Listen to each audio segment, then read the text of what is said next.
সুপ্রিয় দর্শক মণ্ডলী, এখন আমি আপনাদেরকে গৃহিণী মিসেস তানিয়া পারভিনের বাগান এবং ফলের গাছ ঘুরে ঘুরে দেখাবো। Please stay with us. এই যে দেখতে পাচ্ছেন এই গাছটা, এটা হচ্ছে বেদানা গাছ। এটার মধ্যে এখন এই যে একটা ছোট দুই একটা আছে, কিন্তু এখনো মানে ফুল দেওয়ার সময় হয়নি। ফুল দিয়েছে কিন্তু হয়নি। এইটা কি গাছ? এটা হচ্ছে একটা লিচু। এই লিচুর নাম হচ্ছে বোম্বাই লিচু। এটা লিচু আমি চিনি, এটা অনেক টেস্টি।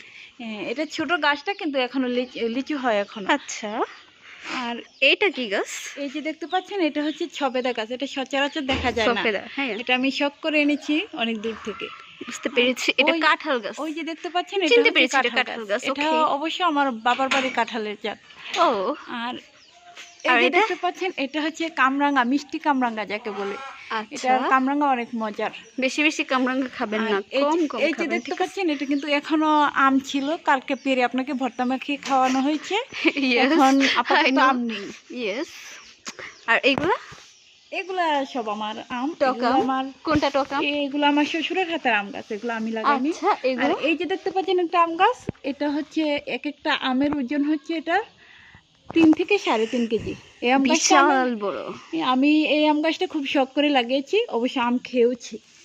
আচ্ছা, এইটা হচ্ছে 12 মাসি আম। একটা আম হয়ে গেছে। ইয়েস, মুরগির খামারটা দেখেন। ও, আপনার মুরগির খামার। এখানে আপনার কয়টা মুরগি পালেন? এখানে 25টা মুরগি আছে আর 4টা হাঁস আছে।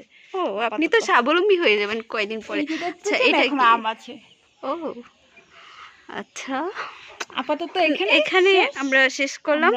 আশা করি দর্শক আপনাদের খুব ভালো লেগেছে। আমাদের সাথেই থাকুন। ধন্যবাদ।